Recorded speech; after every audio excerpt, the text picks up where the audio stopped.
Un saludo cordial a todos los que están viendo este video. Les habla su anfitrión, Kevin Guamaní. A continuación se resolverá el examen supletorio de la materia de Fundamentos de Química del propedéutico de la EPN, evaluado en el periodo 2020A. A continuación, se procederá a la solución de la primera pregunta, por lo que solicita cuál de las siguientes parejas tiene mayor estabilidad. Entonces, se debe tener un poco de conocimiento teórico del enlace iónico, debido a que estas propiedades es la que tiene como característica importante la estabilidad, la cual es, cuanto mayor sean las cargas del catión y el anión, mayor será la fuerza de atracción, por lo tanto, su estabilidad. Recordando algo muy importante, que el enlace iónico se da entre los metales de las familias 1A y 2A, con no metales de la familia 6A y 7A, por lo que podemos destacar algunos de los literales, descartar algunos de los literales propuestos en el ejercicio. Resolviendo, quedaría lo siguiente: literal A, NaCl, cloruro de sodio. Se tiene un metal y un no metal. Óxido de calcio. Calcio es un metal y el oxígeno es un no metal. Literal B, óxido manganoso. Tenemos un metal y un no metal, mientras que su pareja es el fluoruro de hidrógeno, el cual el hidrógeno es un no metal y el flúor también es un no metal. El yodo molecular, en este caso, es un no metal. El yoduro de hidrógeno está compuesto por el hidrógeno, que es un no metal, y el yodo también, que es un no metal. El bromuro de hidrógeno, el hidrógeno es un no metal y el bromo también es un no metal.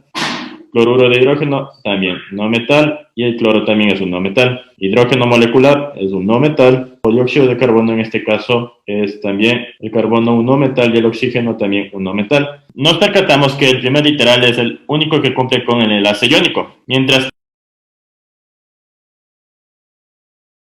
que el resto posee enlaces covalentes que se da entre dos no metales, y en realidad estos no cumplen la propiedad anteriormente mencionada, dando como respuesta el primer literal. ¿Por qué razón? Volviendo a recordar, debido a las propiedades del enlace iónico, mencionan que como característica importante tiene la estabilidad, la cual es, cuanto mayor sean las cargas del catión y el anión, mayor será la fuerza de atracción, por lo tanto su estabilidad. La única pareja que en realidad ambos poseen enlace iónico es el literal A, por lo tanto se encierra. Segunda pregunta. Para la segunda pregunta se tiene que ordenar de mayor a menor el ángulo de enlace de las siguientes especies. Para la primera especie hay que darnos cuenta que cumple una excepción, esto debido a que siempre que trabajemos con la familia 8A existe caso de excepción, y claro, el xenón pertenece a la familia de los gases nobles, por lo que si obtenemos el número de electrones totales disponibles y compartidos, incluyendo el número de enlaces y electrones sin compartir, se tiene lo siguiente, teniendo que el número de totales es 24 electrones disponibles, 22 electrones compartidos, 2 electrones, el número de enlaces es 1 y electrones sin compartir son 20. Dibujando la estructura de Lewis y reconociendo que el número de pares, debido a que los pares enlazantes se repelen entre sí, deben estar en los extremos opuestos de una línea recta, para estar tan alejados como sea posible. Así podemos predecir que el ángulo de enlace es de 180 grados. Para la segunda especie, de la misma forma, se obtienen los datos que anteriormente obtuvimos, el número de electrones totales disponibles y compartidos, incluyendo el número de enlaces y electrones sin compartir. Se tiene lo siguiente. Entonces, el número de electrones totales 40, disponibles 32, compartidos 8, el número de enlaces 4 y el número de electrones sin compartir 24, por medio de las fórmulas. Primeramente, dibujando la estructura de Lewis se tiene lo siguiente, respetando todos los datos que hemos obtenido anteriormente, tales como el número de enlace, que son 4. Teniendo en cuenta que el número de pares compartidos por medio de la estructura de Lewis son 4, pares solitarios que en realidad no llegó a tener el carbono, en este caso son 0, y el número de pares estereoactivos, que sería el total entre la suma de los pares compartidos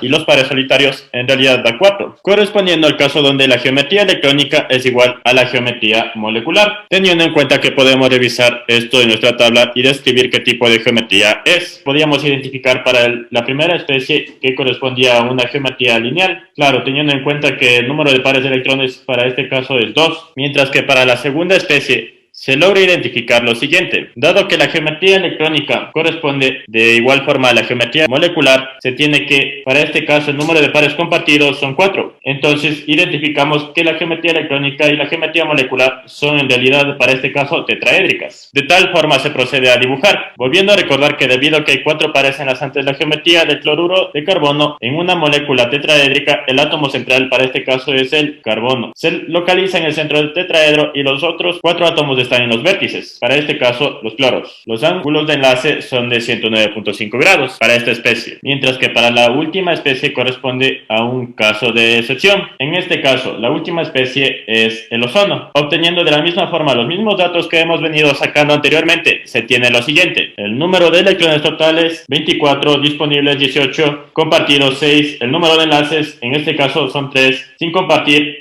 12. Dibujando la estructura de Lewis, el ángulo de enlace corresponde al valor de 116.8 grados para este caso de excepción, claro, porque es el ozono. El ejercicio solicita ordenar de mayor a menor ángulo de enlace las siguientes especies. Se va a tener que el mayor ángulo de enlace para este ejercicio es el del cloruro de xenón, mientras que el segundo mayor ángulo de enlace será para el ozono, con un ángulo de 116.8 grados, mientras que para el menor ángulo de enlace, en este caso es el cloruro de carbono, con un ángulo de enlace de 109.5 grados. Finalizado el ejercicio 2. Para la tercera pregunta se tiene la especie cloruro de xenón. Esto debido a que siempre que trabajemos con la familia 8A existe un caso de excepción. Y claro, el xenón pertenece de los gases nobles. Entonces el primer paso a hacer es obtener el número de electrones totales disponibles y compartidos, incluyendo el número de enlaces y electrones sin compartir, teniendo que existirán algunas irregularidades dibujando la estructura de Lewis. Se tiene lo siguiente: obteniendo que el número de electrones totales será igual a 8 veces el número de elementos. En este caso hay 2 fluoros y un xenón, serían 3 elementos. 8 veces 3, que es 24. Para el número de electrones disponibles será igual a 2 veces la familia del flúor, que es 7A, más la familia del xenón, que es 8A. 2 veces 7 más 8 es igual a 22. Para el número de electrones compartidos por medio de la fórmula totales menos disponibles nos da un valor igual a 2. Para el número de enlaces por medio de la fórmula compartidos dividido para 2 es igual a 1. Y para el número de electrones sin compartir será igual a, por medio de la fórmula disponibles menos compartidos, igual a 20. Dibujando la estructura de Lewis se tiene lo siguiente: el flúor iría a los extremos y en este caso el núcleo central sería xenón. 2 en este caso, por medio de la estructura de Lewis podemos observar, y el número de pares solitarios es igual a 3, teniendo en cuenta que si obtenemos el número de pares estereoactivos será igual a 5. Esto sumando los pares compartidos más los pares solitarios. En nuestra tabla se tiene lo siguiente: que el número de pares enlazantes,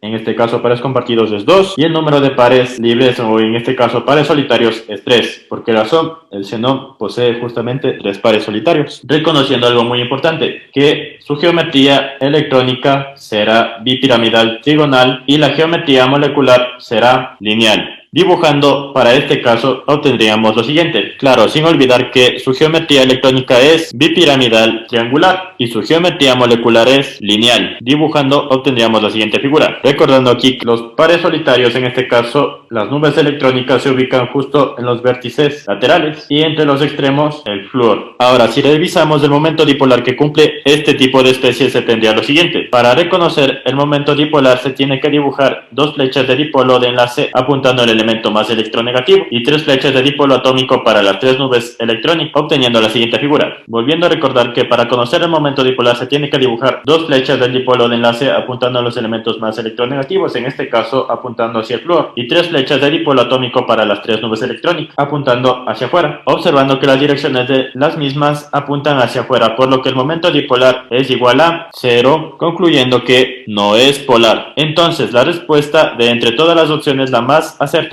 es una geometría electrónica bipiramidal triangular. Para la cuarta pregunta se tiene que si la energía de ionización de cierto elemento es 64.219.6 kJ/mol con los siguientes datos. El primer paso a proceder es aplicar la fórmula de energía de ionización es igual al producto de la constante de Broglie por el número atómico elevado al cuadrado. Subrayando, se tiene en cuenta que el dato de la última energía de ionización sí lo tenemos, y la constante de Broglie también sí se da, que es 13.6 electronvolts, reconociendo que aquí la incógnita es Z, el número atómico. Si se despeja, quedaría expresado de la siguiente forma: Z igual a la raíz cuadrada de la última energía de ionización dividido para la constante de Broglie. Reemplazando todos los valores, se tiene que la raíz cuadrada de 64.219.6 kJ/mol dividido para la constante de Broglie, que en este caso es 13.6 electronvoltios. En lo que en realidad se convierte en este ejercicio es un problema de factores de conversión, por lo tanto se procede a resolverlo por medio de factores de conversión, teniendo en cuenta que 1 kJ equivale equivale a 1000 joules. Y para eliminar las unidades de los electronvoltios, se va a tener que un electronvoltio equivale a 1.6 por 10 a la menos 19 joules. Y por último, la última unidad a eliminar sería la mol. En este caso, si se da una mol, lo que representa es 6.022 por 10 a la 23. Procediendo a digitar estos valores en la calculadora, se tiene que el valor del número atómico es de 7. Entonces, marcando de entre todas las opciones, la que más cumple es el literal B, en este caso.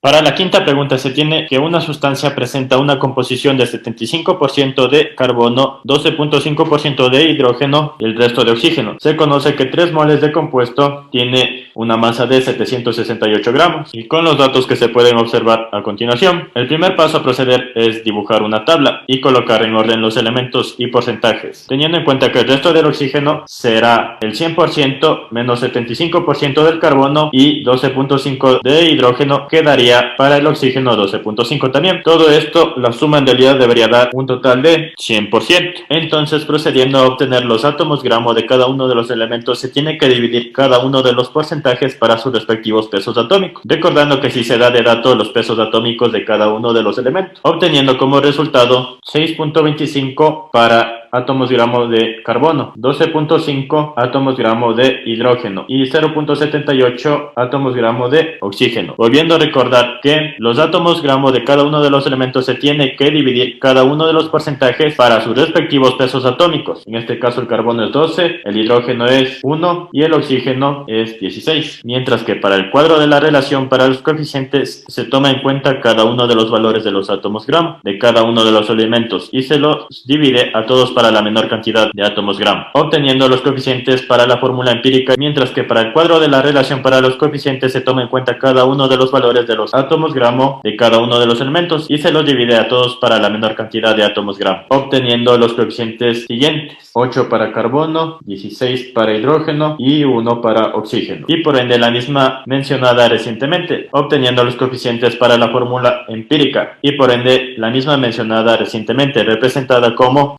C8H16O, de la cual obtenemos el peso molecular de la fórmula empírica. Y aparte se dan dos datos adicionales, de la cual debemos obtener el peso molecular de la fórmula empírica, obteniendo que son 8 veces el peso molecular del carbón, que es 12, más 16 veces el peso atómico de el hidrógeno, más el peso atómico de el oxígeno, que es 16, dando un valor de 128 gramos mol. Y aparte se dan dos datos adicionales, que son 3 moles de compuesto que tienen una masa de 768 gramos. A estos datos se aplica la fórmula del número de moles igual a masa sobre el peso molecular, teniendo lo siguiente anteriormente mencionado: la masa, el número de moles y la fórmula que deberíamos aplicar. Por ende, aquí la incógnita que en realidad deberíamos buscar sería el peso molecular real. Despejando se tiene lo siguiente: peso molecular real igual a masa sobre el número de moles. Reemplazando se tiene lo siguiente: 768 gramos para 3 moles. Esto igual a 256 gramos mol. Por último, para obtener la fórmula molecular se tiene que aplicar una última fórmula, la cual es N igual al peso molecular sobre el peso molecular empírico. Reemplazando y digitando todo en la calculadora se tiene que quedaría como 256 gramos mol dividido para el peso molecular empírico, que son los 128 gramos mol. Simplificando,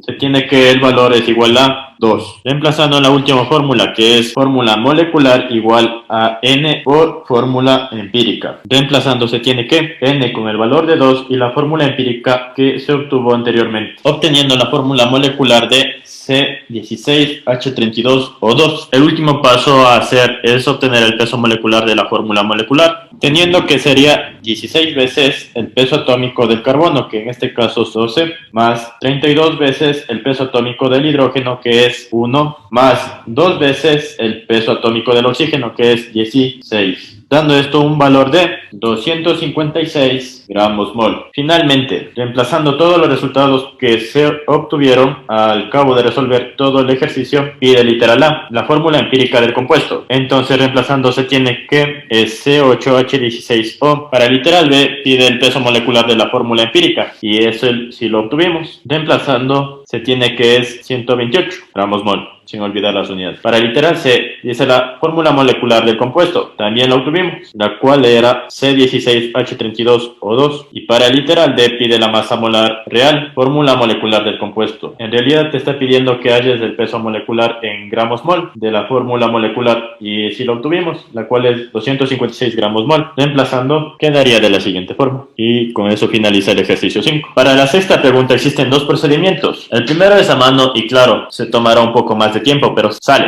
Mientras que el otro procedimiento más rápido es digitarla en un software de desarrollo de reacciones químicas, obteniendo que los estados de oxidación son los siguientes. Obteniendo que el agente oxidante y el agente reductor son: el agente oxidante en este caso es el oxalato de sodio y el agente reductor para este caso es el permanganato de potasio. Por último, la ecuación de la reacción química completamente igualada resulta ser la siguiente. Se vuelve a recordar que existen dos procedimientos. El primer paso es a mano y claro, se tomará un poco más de tiempo, pero sí sale el resultado. Mientras que el otro procedimiento más ágil es digitarlo en un software de desarrollo de reacciones químicas. Nada más. Con eso finalizaría la sexta pregunta. Claro, reemplazando cada uno de los resultados que ya se obtuvieron. Para el agente reductor pide el coeficiente estequiométrico. El agente reductor para este caso es el permanganato de potasio. Revisando que el coeficiente en el resultado de la ecuación igualada será 2. Reemplazando sería 2. El agente reductor tiene un coeficiente estequiométrico de 2. Mientras que para el agente oxidante, que es el oxalato de sodio, con el resultado de la ecuación igualada se tiene que el coeficiente del oxalato de sodio es de 5. El coeficiente para el agua es de 8. Para el anhídrido carbónico, que es el dióxido de carbono, el coeficiente es de 10. Y para el sulfato de sodio se obtendrá que el coeficiente es de 5. Finalizando el sexto ejercicio. Para la séptima pregunta se tiene que hacer reaccionar 146 gramos de bismutato de potasio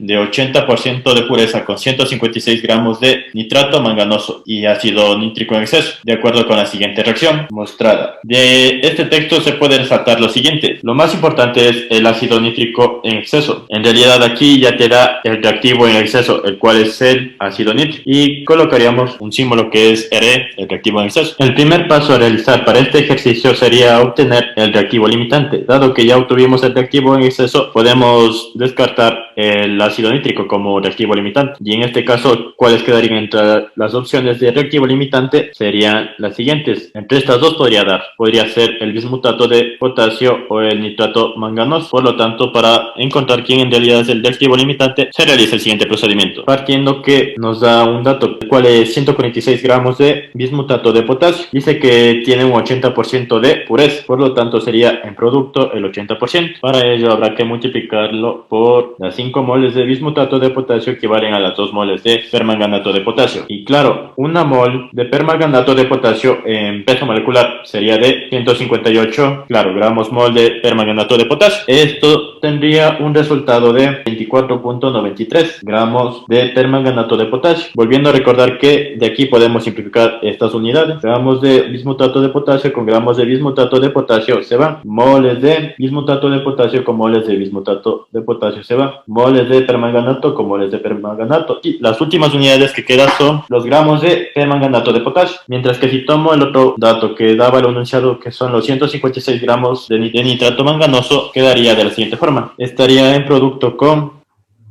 entonces, por el momento se tiene que las 2 moles de nitrato manganoso equivalen a las 2 moles de permanganato de potasio por el peso molecular del permanganato de potasio, que en este caso sería los 158 gramos mol. Eliminando, claro, las unidades quedaría de la siguiente forma, con un valor de 137.69 gramos de permanganato de potasio. Es el que se consume primero. ¿Qué es lo que hay que hacer ahora? Hay que comparar entre estos dos valores. Hay que buscar cuál de los dos tiene menor cantidad de productos. ¿Por qué razón? El que tiene menor cantidad de productos, ese es el que se consumió primero. Y en este caso, entre estos dos, ¿cuál es el menor? Es justamente el 24.93 gramos de permanganato de potasio, dando a conocer que el reactivo aquí es el bismutato de potasio y en realidad, en conclusión, el reactivo limitante es el bismutato de potasio, como se lo ha señalado recientemente. Entonces podemos contestar el primer literal, el cual menciona: escriba la fórmula del reactivo limitante. Entonces la fórmula del reactivo limitante será la siguiente: bismutato de potasio. Para el literal B, pide la masa en gramos de nitrato de bismuto, por lo que se procederá a hacerlo, teniendo en cuenta ahora que recientemente acabé de encontrar el reactivo limitante, el cual es el bismutato de potasio, y a partir de este, y solo con este, voy a realizar todos los cálculos que me solicite cada uno de los literales. Entonces se tiene lo siguiente para el literal B, que son 146 gramos del bismutato de potasio, claro que tiene un 80% de pureza, por el peso molecular, pero claro, en este caso en la división irían los gramos y en el numerador iría las moles. Tienen en cuenta que el peso molecular sería de 296 gramos del bismutato de potasio para poder simplificarlos. Como aquí se está buscando hallar la masa en gramos del nitrato de potasio, se tiene que hacer ahora la relación con las moles. ¿Cómo se hace la relación con las moles? De la siguiente forma. Se va a relacionar el bismutato de potasio con el nitrato de bismuto de la siguiente forma. 5 moles de bismutato de potasio equivalen a 5 moles de nitrato de bismuto, quedando de la siguiente forma. Vuelvo y repito, 5 moles de bismutato de potasio equivale a 5 moles de nitrato de bismuto por el peso molecular del nitrato de bismuto, que serían los 325 gramos mol presentados. Todo esto digitando en la calculadora quedaría un valor de 155.86 gramos de nitrato de bismuto. Tiene en cuenta que esto es el valor teórico. Volviendo a leer y considerando lo siguiente, dice algo más del enunciado. Considere que el rendimiento de la reacción fue del 70%. Entonces falta aplicar la fórmula del rendimiento, la cual quedaría de esta manera. El rendimiento quedaría igual a masa real sobre masa teórica por 100. Y ubicando que aquí la incógnita que en realidad estamos buscando es la masa real, claro, y el resto de los datos sí los tenemos. La masa teórica sí se tiene y el rendimiento es del 70%. Despejando, quedaría de la siguiente forma la fórmula. Y reemplazando los datos quedaría como 70% por 24.93. Y esto digitando en la calculadora quedaría igual a 109.10 gramos de nitrato de bismuto, que es el valor real que está pidiendo. Reemplazando en el literal B quedaría de la siguiente forma. Mientras que para el literal C solicita la masa en gramos del permanganato de potasio. Tomando los mismos valores que son hasta antes de la relación de las moles, se procede a repetir el mismo procedimiento anteriormente realizado, pero para este caso solicita la masa en gramos del permanganato de potasio. Por lo tanto, para la relación de las moles se tendría lo siguiente. Manejando la reacción que propone el enunciado, quedaría de la siguiente forma. 5 moles de bismutato de potasio equivalen a 2 moles de permanganato de potasio, obteniendo la siguiente relación por el peso molecular del permanganato de potasio, que en este caso sería 158 gramos mol. Si todo esto se digita, y claro, eliminando las unidades, las únicas unidades que quedan son los gramos de permanganato de potasio, 24.93 gramos de permanganato de potasio, teniendo en cuenta que esto es el valor teórico. Y a continuación vamos a obtener el valor real. De la misma forma y con el mismo procedimiento que resolvimos,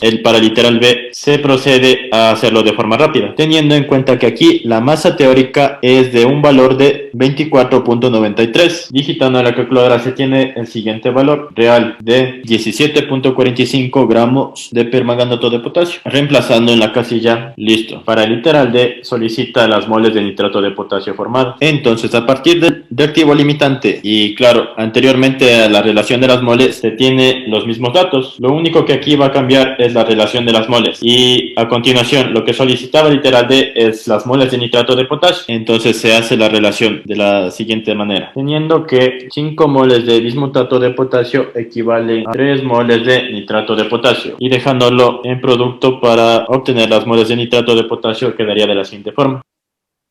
Todo esto, si lo simplificamos, quedaría las unidades de moles de nitrato de potasio con un valor de 0.236 moles, que es el valor teórico de nitrato de potasio. A continuación tenemos que obtener el valor real y de la misma forma, similar al procedimiento anteriormente hecho, se ocupa la siguiente fórmula. En este caso, el porcentaje de rendimiento sería igual al número de moles reales sobre el número de moles teóricas por 100, y para este caso lo que necesitamos es el número de moles reales. Por lo tanto, si reemplazamos todos los valores en la fórmula, se tendrá lo siguiente, que es el 70% por 0.236 moles de nitrato de potasio, dando un valor igual a 0.165 moles de nitrato de potasio, el valor real. Para el literal, lo que solicita es el número de moles de agua formado. Entonces, de la misma manera que lo hemos venido resolviendo, se toman los mismos datos del reactivo limitante hasta antes de la relación de las moles, que quedaría de la siguiente forma. Ahora, para la relación de las moles se va a tener en cuenta lo siguiente. Como se buscan las más moles de agua, se dice lo siguiente: 5 moles de bismutato de potasio equivalen a 7 moles de agua. Entonces quedaría de la siguiente forma la relación: las 5 moles de bismutato de potasio equivalen a las 7 moles de agua. Eliminando las unidades quedaría de la siguiente forma: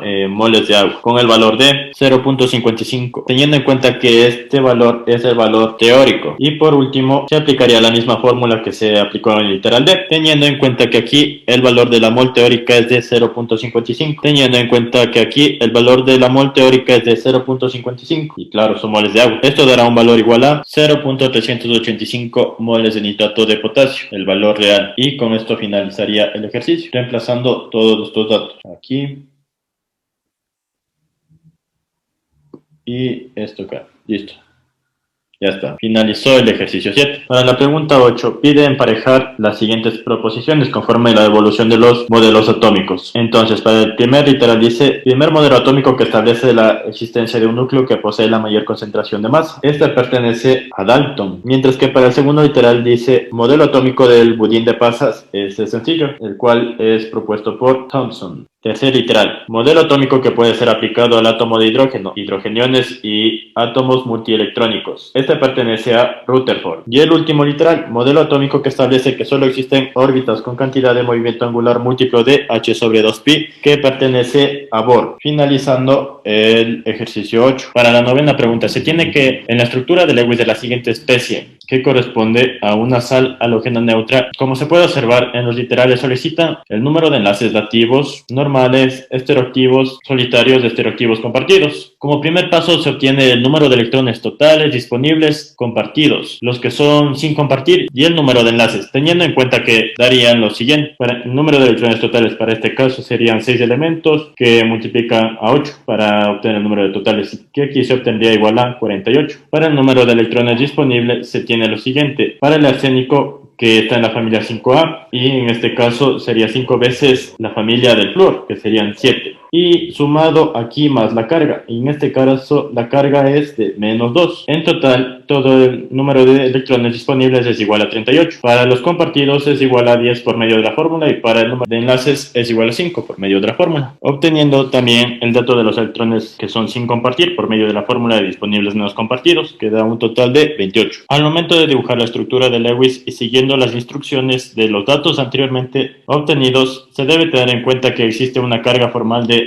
-2. Por lo tanto, para dar los enlaces dativos se debe eliminar un electrón a cada átomo de flúor hasta completar los dos en su totalidad, de acuerdo a la carga formal, obteniendo la siguiente figura para la estructura de Lewis. Lewis se va a tener por lo tanto, teniendo en cuenta que para este caso la flecha del enlace dativo debe apuntar hacia el núcleo de la estructura de Lewis. Se debe tener en cuenta que existe una carga formal de -2. Por lo tanto, para dar los enlaces dativos se debe eliminar un electrón a cada átomo de flúor hasta completar los dos en su totalidad de acuerdo a la carga formal, teniendo en cuenta que para este caso la flecha de enlace dativo debe apuntar hacia el núcleo de la estructura de Lewis. En este caso serían 2 enlaces dativos. Entonces, por último, se observa detenidamente que posee 5 pares compartidos con 0 pares solitarios para el arsénico, y en total para los pares estereoactivos daría 5. Por lo tanto, se tendría lo siguiente: revisando la tabla que corresponde a una geometría bipiramidal triangular. Por último, reemplazando en los datos solicitados por parte del ejercicio. Número de enlaces dativos para este caso son 2, el número de enlaces normales, que corresponden a 5, el número de pares de estereoactivos solitarios, que para este caso no hubo, y sería 0, y el número de pares de estereoactivos compartidos. En total se obtuvo 5. Finalizando el ejercicio 9. Para el ejercicio 10, se tiene que determinar la masa en gramos del siguiente compuesto, si se dispone de las siguientes cantidades de sustancia. Para el literal A, 1.60 por 10 a la 25 átomos de carbono. Entonces se procede a hacer un ejercicio de factores de conversión para poder obtener la cantidad solicitada. Primeramente, ¿qué es lo que se obtiene? El peso molecular del compuesto propuesto por el ejercicio, teniendo que para el peso molecular de este compuesto es de 60 gramos mol. Lo que solicita aquí es la cantidad inicial que se tuvo al momento de hacer los factores de conversión. Para el primer literal se tendrá una cantidad que, si lo simplificamos un poco más, sería C3H8O. Aplicando los factores de conversión Para el literal A se tiene lo siguiente. Se dice que se tiene una cantidad inicial de X gramos de C3H8O. Aplicando los factores de conversión se tendrá lo siguiente, que 60 gramos de C3H8 equivale a una mol de la misma, que multiplica a una mol del C3H8O, que equivale a 3 átomos gramos de carbono. ¿Por qué razón? Porque en la fórmula tiene 3 átomos de carbono. Entonces, teniendo la siguiente equivalencia, por un átomo gramo de carbono, que equivale a 6.022 por 10 a la 23 átomos de carbono, que es la constante de Avogadro, dando igual esto al valor propuesto por el literal A, que es de 1.60 por 10 a la 25, convirtiendo el ejercicio en una ecuación de una sola variable, que en este caso es X. Digitando estos valores en la calculadora y despejando, se tiene que para X el valor es de 531.38 gramos del compuesto inicial que proponía el ejercicio. Para el literal B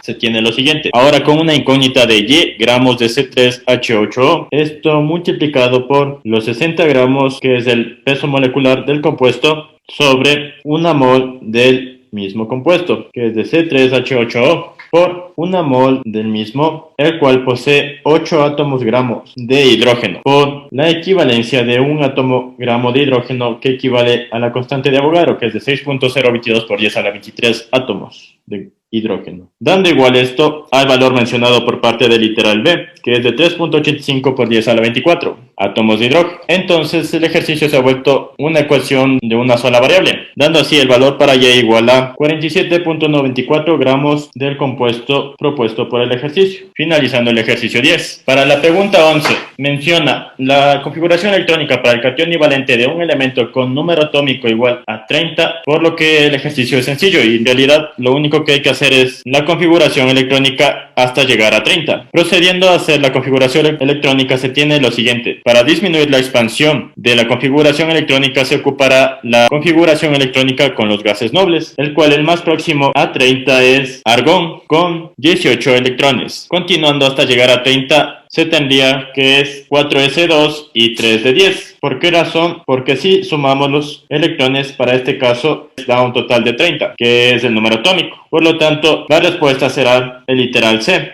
Para el ejercicio 12, la pregunta menciona la energía de ionización es una propiedad periódica que presenta excepciones entre la familia 2A y 3A. Entonces, ¿cuál de las siguientes alternativas completa la frase que justifica esta excepción? La energía de ionización de los elementos de la familia 2A es mayor. ¿Por qué? Entonces, lo que se procede aquí es a leer un poco de teoría para poder tener en cuenta cuál de todos estos literales es. Revisando un poco de teoría, se tiene que los elementos del grupo 3A presentan energías de ionización menores a las del grupo 2A, porque en la capa más externa P posee un electrón y P es un orbital a energía más elevada, más inestable quiere decir, respecto a los S del mismo nivel. Por lo que se tiene que la solución para el ejercicio 12 es que los subniveles NS son menos estables que los subniveles NP1. ¿Por qué razón? Porque por parte de la teoría menciona que para el orbital P existe mayor inestabilidad. Para el subnivel NS, que presenta menos estabilidad, el NP va a ser mayor. Finalizando el ejercicio 2. Muchas gracias por su atención. Espero les sirva el video. Adiós.